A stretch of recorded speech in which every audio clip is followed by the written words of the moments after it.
This is episode 553 of the Eventing Radio Show, brought to you by Eventing Riders Association of North America. This week on the show, it is all about Aachen.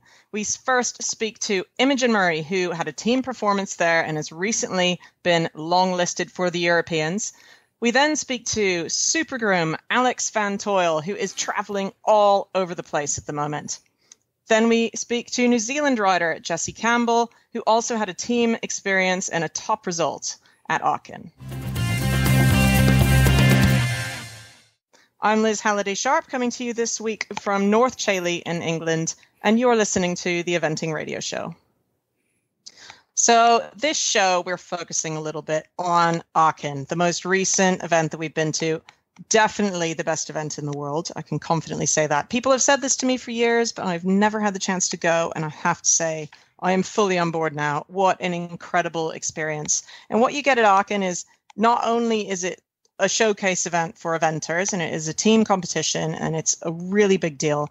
And the best in the world are there. But it is also a top team competition for the show jumpers, for the dressage riders, for the driving competition. I mean, it's just incredible. And the very best of the best are there. And it's all happening around you.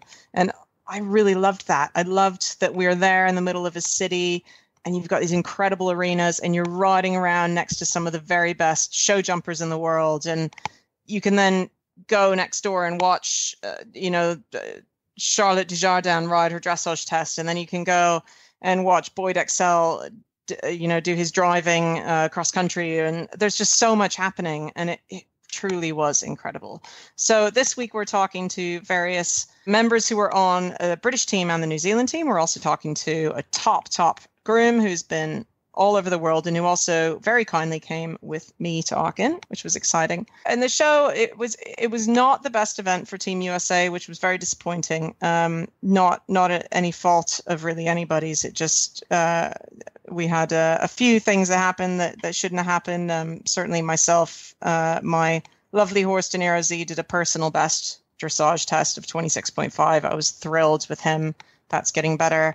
The show jumping wasn't quite how we should have been with 2 rails down, which was disappointing. I'm certainly going to own one of them. It was definitely my fault. But we've learned a lot. It's a very different track in Aachen.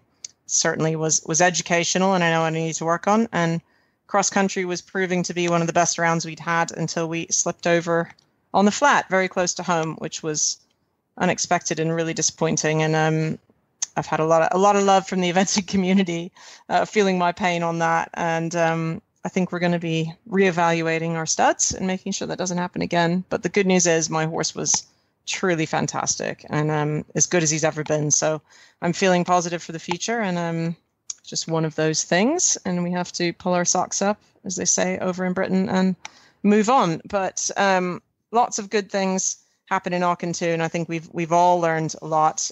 It was a wonderful team experience. I can't thank the USA enough for giving me the opportunity. And I have to say, having been there, I definitely am going to be targeting it every year whenever possible, because it truly is the best experience. So we have some outstanding guests. I don't want to sit here and waffle too much because I don't have Tappers with me this week, which is not his fault. He's otherwise engaged. And I will see him tomorrow. Actually, I will throw this out there. On Thursday is the Hickstead Eventers Challenge. And if nobody has ever watched this before, it is very much worth a watch. Paul Tapner has won it 3 years in a row, and he is bringing his horse back again tomorrow. This is an outstanding show. I'm riding in it myself, and I'm very excited. I haven't ridden in this class for quite a few years, so I'm taking Fernhill by night. I'm going to see how fast he can shimmy his way around that main arena. And it is really fun to watch. And you can watch it, I believe, live on Hickstead TV, Hickstead.tv, in fact, if you search that.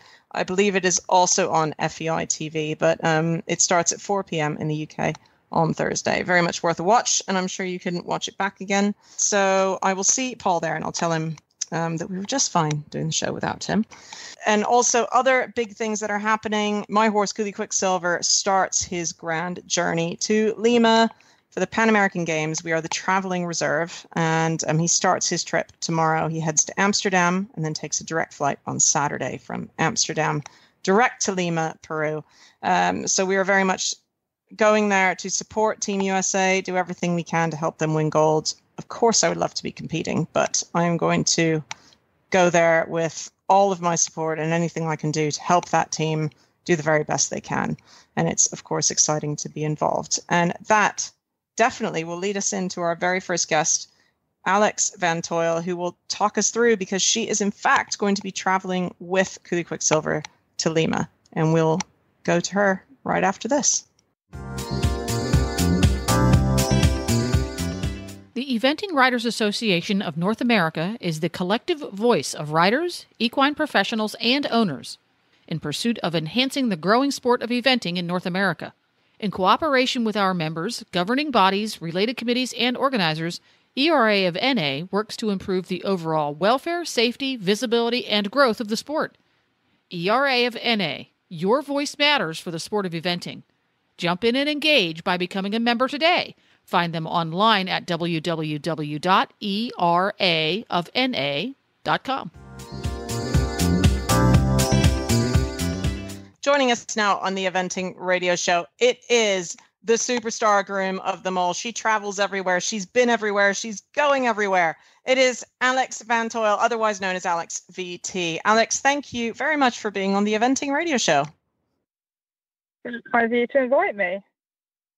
So, Alex, I wanted to get you on the show because, my goodness, you've had an insane few weeks, and your next few weeks are going to be even more insane. It's hard to keep up with where you're going and your crazy freelance grooming lifestyle. So just give us a quick rundown of what the last week or so has been for you and what you've got in store for the next 2 weeks. I had a little trip to Aachen last week, and then we were back early hours Sunday morning. Sunday entailed going eventing in England, somewhere called Aachen Walls. Then I went CPC training, which is something we need to do over in England for truck licenses, on Monday. And then Tuesday I had Tokyo training.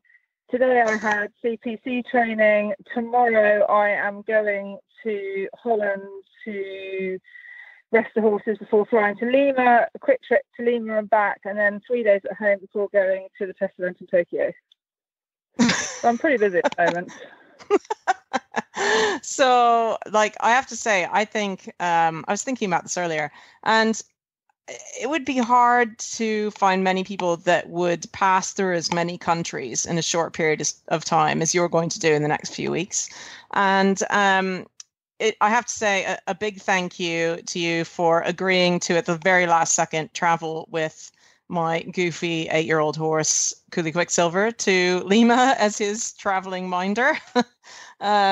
Because lovely Shannon Kinsley is going to meet him there, who will be helping me as the traveling reserve for the Pan American Games. So, and we very much appreciate you doing that. But it means that you are having a speedy little trip to South America and then coming back. And then you're traveling to the Olympic test event, aren't you, with William Fox Pitt? That is why you're going to Tokyo. Yeah, that's why I'm going to Tokyo. Team GB are in a very fortunate position to send 2 horses to the test event in Tokyo, one ridden by William and then the other one ridden by Georgie Spence. So we're using it as a little bit as a fact-finding exercise. Which is super cool, and I'm actually a bit jealous. I would love to go and see it myself. And you said you were in Tokyo training. What entails Tokyo training? I know you've had all kinds of stuff you've had to do for that. So Team GB are doing a lot of monitoring on the horses while they're out in Tokyo, but to get a good balance, we're doing some pre-flight assessments, like their body weight, their physique, their fitness, just basic everyday stuff, so we can see how much they lose during transit and then while they're out there in the heat. Like today, for example, in Tokyo, it's 42 degrees centigrade. Oh my goodness. So 42 centigrade, for all of you who work in Fahrenheit, is well over 100 degrees Fahrenheit, let's just say. Yeah, plus we've got humidity added in. 99% humidity or something. Anyway, it was pretty shocking when I looked at my phone today. I was like, oh God, this is going to be a proper temperature change. Oh my goodness. Yeah, and that is going to be a huge part of the deal. And Alex, I know you've done a lot of flying with horses in your many years experience. And Could you, I'm sure there are lots of people listening to the show that are saying, geez, what does it take to actually fly with the horses? What is the whole process? What do you have to do? What do you have to worry about? How does it go? Can you just give us a quick sort of rundown of what that whole process is like when you get in and you travel, and the whole procedure of getting there and getting to somewhere like Tokyo or Lima or anywhere really? Yeah, so you've got to keep your horse as relaxed as possible. You guys do a lot of traveling in trucks, so they go into a jet stall, which is basically like a little trailer. It's quite a small space, so the first hurdle you have to overcome is getting them in there, getting them relaxed, giving them some food. I give them a little feed bucket with a few inches of water just so they can keep their mouth damp, but I don't give them a full bucket because I want to know that they're drinking properly and I can assess that. I take a few treats with me, like carrots, apples, and then it's just keeping them well hydrated during the flight, keep checking them. I don't sit there the whole time because most airlines don't like that. And then making sure they don't get too hot, that the temperature's consistent degrees, and then it's the unloading process, and then it's going through quarantine, normal vet checks, and then normally onto a strange truck that they've never seen before. So just encourage them to keep them as relaxed as possible and in their routine. So, they'll still have their feeds and things like that, and then settling them into their new place, wherever they're going to be, wherever in the world we've ended up. And it is very different for them, isn't it? Some horses, I think, take really readily to the flights. I know my horse really enjoys flying. He thinks it's super cool. And some horses are really nervous about getting into the pallets or the stalls, as they call them. And I know you've had some crazy experiences with that, haven't you? Yeah, no, most competition horses are well handled, and they're very good about going in. There is the odd horse that doesn't like going in. It's quite a claustrophobic space. It's quite small, so there is the odd loader that doesn't like it, and you have to encourage them. There has been an odd situation where we've had to reverse them in, or we've had to blindfold them, and then when they're in there, you take all that off and you reassure them that actually it's not as terrifying as it appears, and they're going to be all right. And they do get used to it, but initially it can be a bit tricky. Well, I have to say, it is such, certainly from my standpoint, it's so important to me when we fly horses to have a groom that you can really trust and that knows what they're doing. That is very important to me. And partly why I'm so happy that you were able to at the last minute pick up and travel with my horse, because I'm sat there thinking, well, I don't want some random foreign groom that doesn't know my horse at all and that I don't know, and who knows, and you're sending them off on this 12.5-hour flight, not to mention the trip to and from. So it is really, really important. And it's a wealth of experience that you can't replace. You do have to be able to spot, little subtle signs. If they're getting too hot, they're getting distressed, because the earlier you can spot something, the earlier you can deal with it, because obviously when you're in the air, you haven't got access to everything. So you've got to be on top of your game. Don't sleep. You don't get on the plane, put your horse in the stall, and then go to sleep for 12 hours. That's absolutely not how it works. Every 20 minutes, every half an hour, go and check that they're okay, they're not too hot. But most of them are, 99% of them are absolutely fine, and I think it's all a bit of fun, go a bit of a journey, what's going on. The loading process can be a bit noisy, so sometimes I would put a bit of cotton wool and earmuffs on their ears just so they're more relaxed and they can't hear it. And then as soon as they're in the plane, I take it off, and they're normally munching away on their hay. Oh, well, that is always good to hear. And, certainly, always my horses have always, touching lots of wood, have always come off pretty happy and traveling well. And I think that is down to the good care that, having grooms that actually know them. And Alex, tell us, after you've done all your crazy trips, you'll be at all the big 5 stars till the end of the year, won't you? Are you ever going to get a chance to rest, or do you just go? And I'm guessing you're as bad as me and you don't do holidays very well. No, I don't do holidays very well. I am looking at maybe going away in February, not in 2020. It's cold and miserable in England, so I thought a week of winter sun would be very nice. But I'm not very good at resting. I have my own horses at home, so obviously they need a bit of attention here and there. And my sister's a vet, so when I'm not doing my own horses, I'm helping her out too. So that's pretty busy for me. And you're purely just freelancing now, am I right? I know for many years you worked for William Fox Pitt. You've worked for many of the very best riders in the world, but now you just work your way through and various different riders that you know, and you basically are available for most of the championships, I think. You seem to be absolutely flat out. I was lucky to grab you up for Aachen, actually. Yeah, no, I do a lot of work for the top professional riders, and I do. In the winter, I do a lot of time for young up-and-coming Team GB or riders. I'm involved in the kind of up-and-coming programs, encouraging them to go and kind of take the right path, showing them how to optimise their yard and their performances and train their staff up. But I do have some other jobs that I do alongside my freelancing. I do some entries for people, and I do some admin for other people. So life's pretty busy, but I'm not very good at sitting still, so it's having So fully involved in every aspect of eventing, basically. And I'll tell you what, Alex, I normally ask the riders and, all our professionals that we get in for their number one top training tip. And Tappers always laughs at me because I always ask for this. But I want to ask you for your number one top grooming tip, because I know that you're one of the best in the world and you've done this for many years for lots of different people. What would you say is your number one top grooming tip? It can be anything, but your number one. I said communication between you and your rider is utmost, because if you can't communicate, you can't get the horse ready on time. It doesn't matter how amazing it looks, you've got to be able to communicate. But otherwise, I have a lovely stiff quarter brush, which is black and white, that does beautiful patterns on ponies' bottoms. I love it. That's brilliant. I think those are two very important things, I have to say. That's great. Thank you very much, Alex. Are you active on social media? Can anybody stalk you appropriately if they want some top grooming tips or follow all of your massive adventures? They can stalk me. I'm active when I'm not doing anything, so i.e. when I'm in a truck and I'm not driving. And the next time I'm working, I'm not that active, but I am on social media, yeah.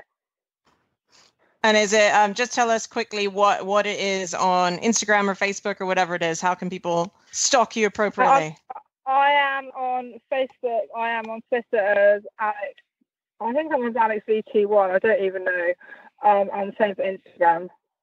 I'll have a listen to this. Right. I'm sure people can find me via ULIS. Yeah, Alex VT, I think, is how most people can search you, I think. So, well, thank you very much for being on the Eventing Radio Show.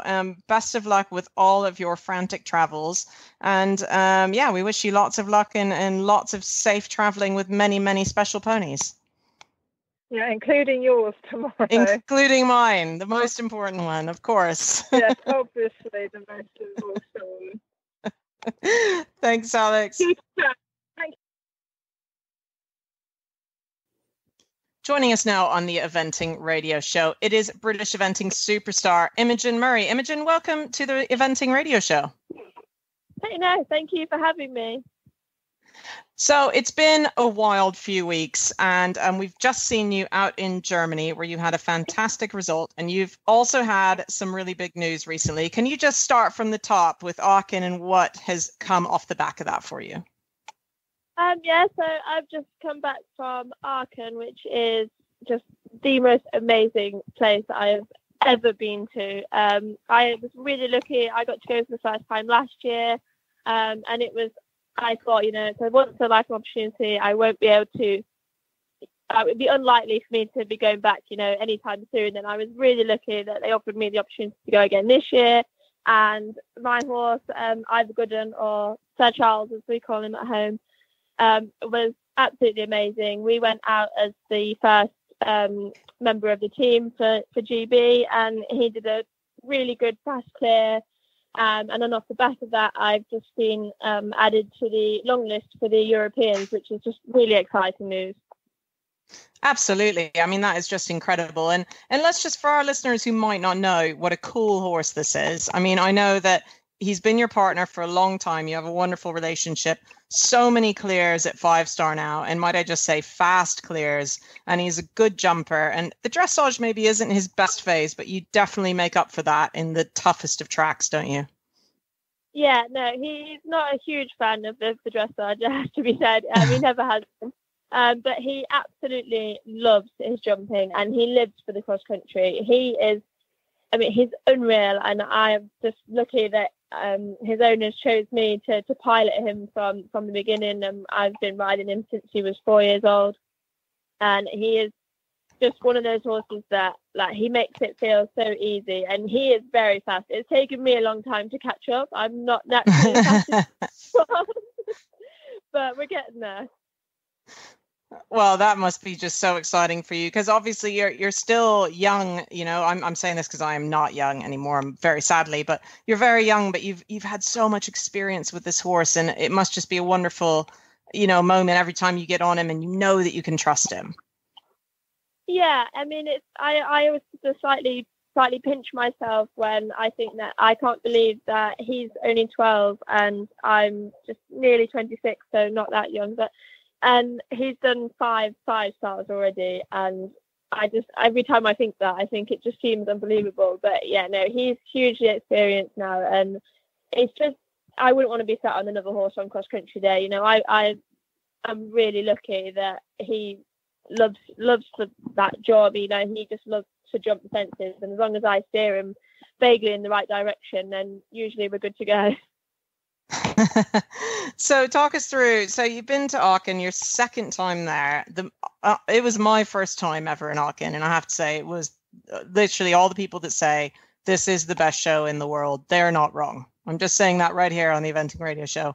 The best show in the world, hands down. And seriously tough as well. And the show jumping is a big atmosphere and a very different sort of track. And, you know, you do your dressage in the ring where all of the top dressage riders go as well, and it's got its own sort of atmosphere. And the cross country is really full on. It's a little bit like a serious go-kart track mixed in with a bit of 5-star questions. Would you agree with that? Oh yeah, no, definitely. And then I was lucky, obviously, to be sat on a 5-star horse, and even I sort of thought some of the cross country riders wouldn't look at me at Badminton and Burley. It's definitely a tough track. Yeah, 100%. And then, so let's talk now. You know, of course, you probably were already looking ahead towards Burley, I'm guessing, because you are sitting on a top 5-star machine. But now you've been added as the long list to the Europeans. What do you feel you have a good shot of that? And when do they announce the actual team? And where do we go from here with that? I mean, my plan is I'm still planning for Burley, probably. You know, he's not a dressage diva, so I don't know how likely it is that I would be to make the team for the Europeans, because he, as being honest, right, he's unlikely to go and get an individual medal unless it rains an awful lot on cross country day. But it's just really, really nice to be considered for that. So plans, maybe I'm planning for Burley. The Europeans is the week before Burley, I think, this year. So yes, I'm not sure exactly when they announce the team, but I would imagine it's going to be at least a couple of weeks before that. So I'm thinking Plan A will continue as we are, and if, you know, it'd be really, really good news if I was to be picked for the team. But I'm sort of thinking, for me, I'm going to keep the plan the same and just keep our fingers crossed, really. Absolutely. And I think that's wise. I mean, that makes the most sense. You get the horse fit regardless. So, but just to explain for some of our listeners, you know, a lot of our listeners are in the United States and in Canada, as well as the UK. But those who don't know very much about the Europeans, because sadly, it's not something we can be involved in, which I wish we could, but we can't. Just fill us in. Where is it this year? Tell us about the level, how strong it is, how many team members go. Just fill us in a little bit. So it's in Le Moulin this year, which I think brings an interesting fact to the fact that obviously they run a 5-star there. Absolutely. So I think the cross country is likely to be quite tough, because it is ran at 4-star level, but I think it's probably more like 4.5 when you actually get there, because it is a championship at the end of the day. Yeah. And I do think it's interesting that it's running at Le Moulin this year, where they already have a 5-star course, and I think it would be interesting to see what people think to the course, knowing that they have the course at that level there already. And I just think, it's run very much similar to the World of Christian Games. I think with the format of it, it's just obviously something that we run in the interim years in Europe, and it's still really tough competition for everyone. I think the Germans are looking quite strong, as they are every year for us, and I think it's just a really exciting competition to be a part of that allows us to have a championship almost every year to aim for, which is always good practice, I think, as far as the team formats go, and the selectors picking, choosing riders and combinations and seeing how they can perform and how the team dynamics work like that. I couldn't agree more. And I have to say, I was just speaking with someone about this the other day and saying, I wish we had the same sort of thing in the USA, because what we have is the Pan American Games, which is a proper championship, of course, but it's run at the 3-star level and it only happens every 4 years. So we end up with sort of a gap year, whereas I feel like anybody who's in Europe doesn't have that gap year. And there's always that chance to be tested at a championship, which I think it's great for everyone to have that opportunity each year. So I'm throwing that out there to the universe, that I wish we could do something that involves the USA and some other nations a bit more often. But it is, of course, hugely exciting to even be included. It means that they are paying attention to what you're doing. And with that in mind, what sort of string of horses have you got following on behind Ivor Gooden, who is obviously your very best top horse? But you must have a good string of horses, because I know that you were very, very busy at Astonley Walls the day after we got home from Aachen, which many of us were. Yeah, so I've got a couple of horses at the level below, at 4-star level, that have just stepped up. So they're quite, that's a 9 and a 10-year-old. So they're quite young. And I've got one that actually I'm really excited about. She's called Rohirrim Ruby. She's fortunately much, much better in the dressage phase than Ivor Gooden. She is probably equally fast cross country, actually, and she's really sort of getting there in all. She's quite strong in all 3 phases now, and she's just stepped up to the 4-star level, and she's taken to it really well. I did go for a slight swim at Barbary in the water, but as did many. So she took a slight exception to Shetland Grand National, I think. But prior to that, she's been very strong cross country, and I'm really excited about her to have a long format 4-star this year on her, and sort of looking forward. I think she's going to be a really exciting prospect. And we've got lots of horses now that are sort of just stepping up to intermediate level in here in the UK, which is sort of 3-star. And it's nice having a string where I sort of got horses at all levels that I'm quite excited about. I think that's probably something that has only recently come about for me. Obviously, not had horses at that level for a huge amount of time, and it's just quite nice that for me now I've got horses at all levels and all ages that I'm actually really excited about their futures, and I think that's quite exciting going forward. Well, it is so important, especially when you're looking ahead to teams and things like that. I know that's an important thing in our country. I'm sure it is everywhere, is looking at the riders that have a string of horses coming through, not just the one horse wonder. So it sounds like you're doing things the right way by sort of producing that string and working your way up to the top. And just for all of our listeners who might not know you, are you active on social media? How can they all follow your progress and follow your dreams for the Europeans and beyond? So I have a Facebook page which is called MS Team Eventing, which does all of sort of has everything on there that we do with the whole team, from all the horses and all the plans and stuff, because I'm a little bit useless on social media. The team all sort of dip in and out of that, and that sort of has all the information on, and I think that's on Facebook, Instagram, and all of that jazz. Don't follow me personally on any of those things, because you won't find anything out. So MS Team Eventing. Yeah, that's the one. Perfect. Well, Imogen, we wish you loads of luck for the future. I will hopefully either see that you're going to the Europeans or see you at Burghley. And very best of luck. And it was great talking with you. And thanks for being on the Eventing Radio Show. No, thank you. Thank you very much. Joining us now on the Eventing Radio Show, it is a New Zealand superstar eventer, Jessie Campbell, fresh off of a team result at Aachen for New Zealand. Welcome to the Eventing Radio Show. Hi there. It's great to be on. So, Jesse, Aachen. I mean, we need to talk more about Aachen. We've had sort of, this is the theme of our show. We've had Groom, who's been at Aachen. We've had Imogen Murray. She was in Aachen, and you were there with an outstanding team result and a good personal result as well for yourself and Cleveland. This show, honestly, is the best in the world, isn't it? Yes, it was. It was my first time going, and actually my first time ever been on a proper New Zealand team. We really targeted Aachen as our sort of our big team event for the year, and it was pretty eye-opening being there. It's just a fantastic place.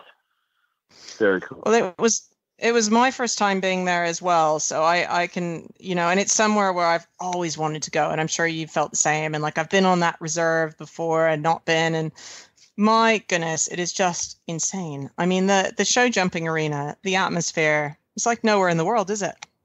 Yeah, and I'm a real horse geek, so being in warm up with all those top show jumpers, Steve Gerda, Marcus Erning, that was just for a horse geek, that was pretty awesome to be in their company, and I loved it. Spent every moment I could just watching what they were doing, and it was very cool. I couldn't agree more. And even just being able to watch, at the same show, you can watch the proper dressage and like the very best that there is. You can go and watch that. And then 1 minute later, you're warming up in a giant, amazing grass arena. And, I was out there in the ring and I'm watching Laura Kraut and BZ Madden go past and all the other superstars, like you said. And you're just thinking, this is it. This is what it's all about, is just being able. And then, you're able to, you've jumped your round on the Friday, and then you can go and watch this insane Nations Cup in the evening, and it's just electric, the atmosphere. And I mean, I just want to go there every year now, don't you? Yeah, exactly. Yeah, I've already penciled it into the diary for next year. I know, right? So you're like, make sure I have a good horse for Aachen next year. So talking more about your own performance there, you had your super horse Cleveland, and I've watched you ride him for quite a few years, and he really is a lovely horse. I know you've produced him from a young horse, and you think the world of him, and just run us through sort of your general performance at Aachen and what you learned from being there as a first timer, because I know I learned a lot, and I think everybody, you can learn something from Aachen, can't you? Yeah, definitely. Like it's like riding on a team and stuff. Like, it's not so much the it is a big change from just going to your normal event as an individual. Like, you really have to take into consideration everyone on the team and what they're all doing, and there's a lot of mental energy that goes into, like, oh well, we're going to catch the shuttle at this time, and it's when it's not your decision, it's just it just takes another level. For sure. And I actually really enjoyed it. I'm pretty laid back, so it was quite nice just to have everyone organising things. And, just be here at that time. So that was cool for me.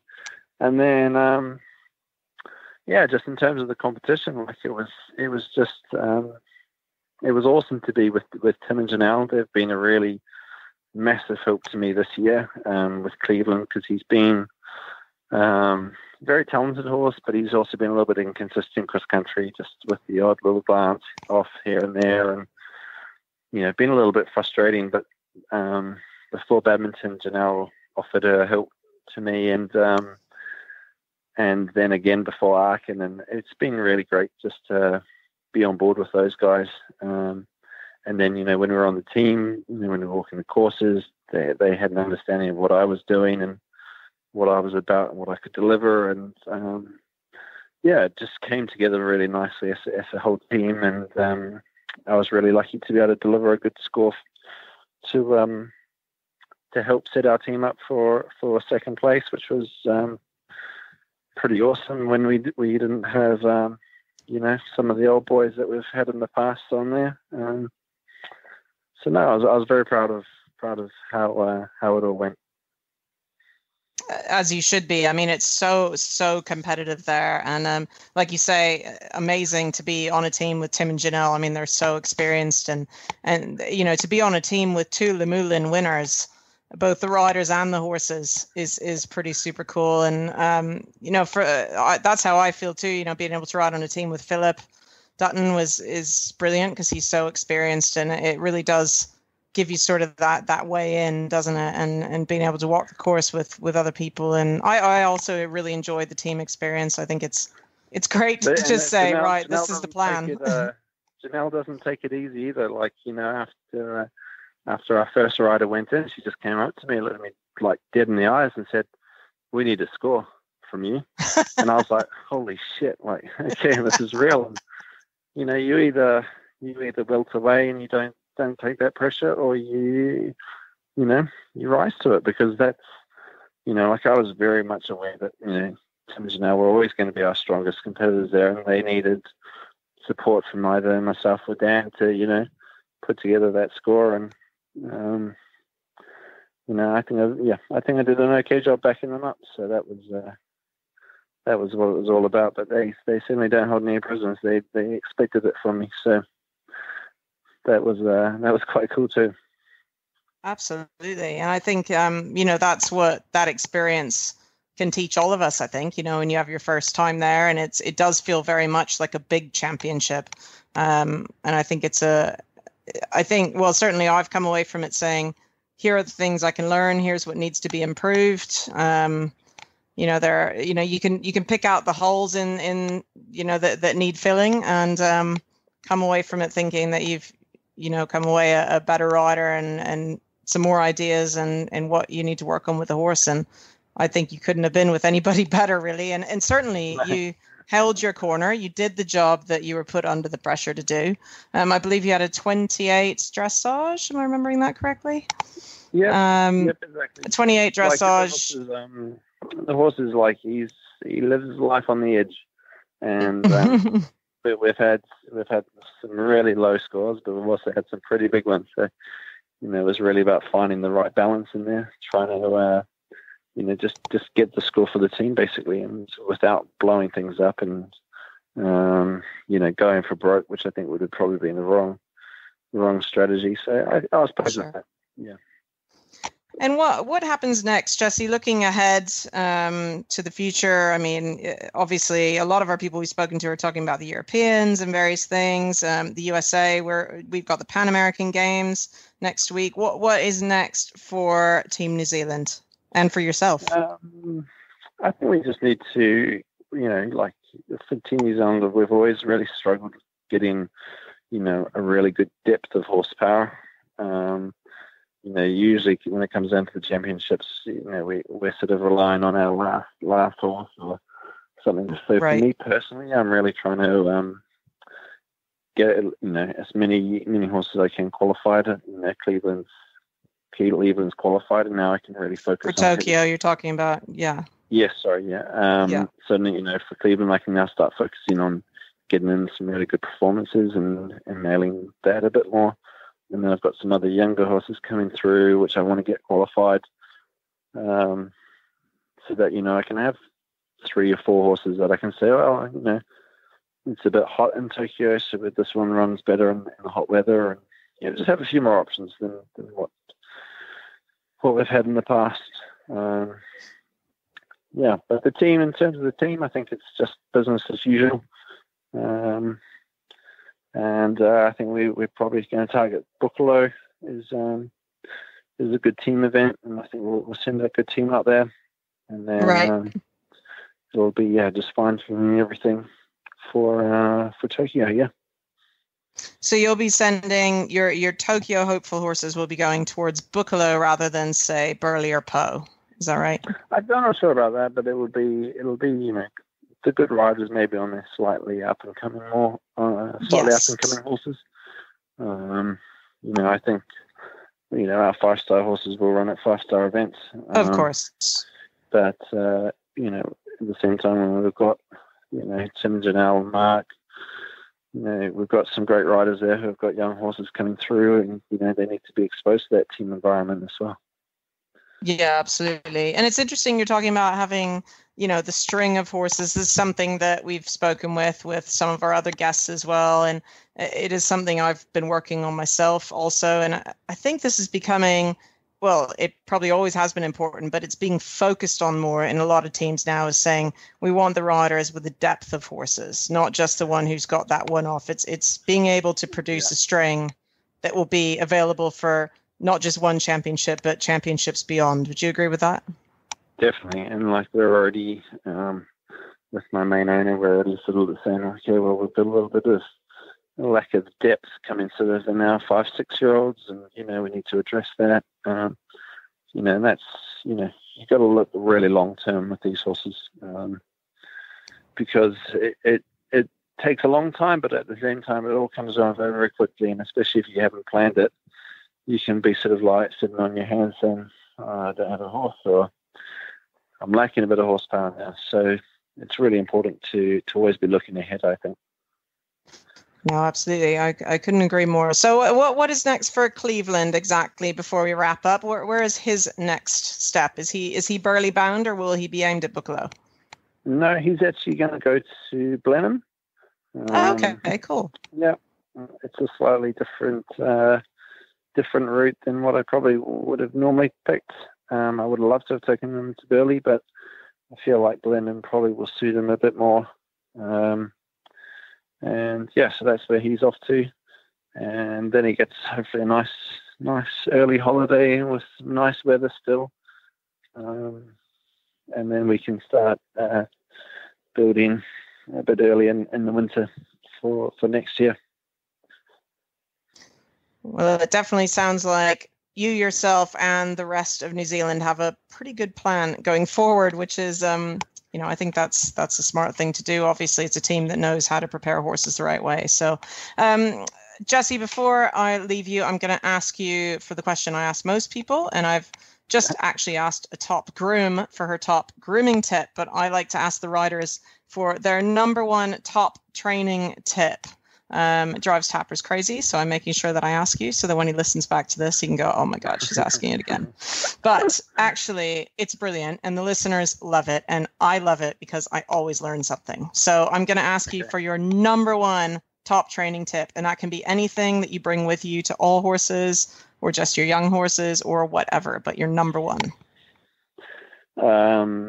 I know this sounds really lame, and it's probably not so much as training tip as anything, but it's something I've really worked on really hard this year, is actually just enjoying riding my horses. Like, we've got to find more pleasure in what we do. We get really bogged down, I think, and there's a lot of pressure on what we're trying to achieve and stuff like that. And actually, sometimes it's better just to take a moment and just say, I'm really enjoying this moment, or trying to find what we really gives us joy in what we're doing. Like I know at Aachen, especially, before we went out cross country, I was a bit stressed. I knew I had to go really fast. I had to take a long route, and but also get close to the time, and I was really worried about it. And then I just was like, actually, I love going fast cross country. This is what I really enjoy doing. And, I love the feeling of the wind against my arms and on my face. And this is cool. And that really helps. So it's not so much a training tip, but it's something that I think a lot of people can probably just back off and just enjoy what you do. And, yeah, it really helps. This is why I love asking this question, Jesse. I love it. I always learn something. And actually, I think that's a brilliant answer. That does count completely. And it's one of those important things that, everybody's got a different thing that's important. And that's why I'm always going to ask this question. Tappers, if you're listening, this is why this question is good. No, that was excellent. Thank you very much. And just before we say goodbye, how can our listeners stalk you appropriately on social media? Are you good about social media, or do you have somebody do it for you? Instagram, Twitter, Facebook, sell yourself to the world. Yeah, we're on Instagram. I think it's just Jesse Campbell Eventing. And then me and my fiance Georgie, we have our Facebook page together. I think it's just Jesse and Georgie Eventing. So yeah, come on over and have a look, especially at the Jesse and Georgie one, because Georgie's much better looking than me. So. And that is Georgie Strang, for those of you who don't know, and she's an outstanding rider herself. So you can certainly follow both of you and your top eventing exploits together. Well, thank you very much, Jesse. It's been great to have you on the show. We wish you the best of luck, and I'm sure I will see you at an event very soon. Thanks very much, Liz. All the best. Thanks for listening to the Eventing Riders Association of North America podcast. You can learn more about Eventing Riders Association of North America at eraofna.com. You can, of course, find the links to today's guests and topics at eventingradio.com. You can also follow Eventing Radio on Facebook. Just search for The Eventing Radio Show, and also on Twitter at Eventing Radio. I'm Liz Halliday Sharp, and you can follow me on Facebook, Liz Halliday, on Twitter at Liz Halliday, and on Instagram, Liz Halliday Sharp. And of course, everybody has a website. It's hseventing.com. Thanks for listening.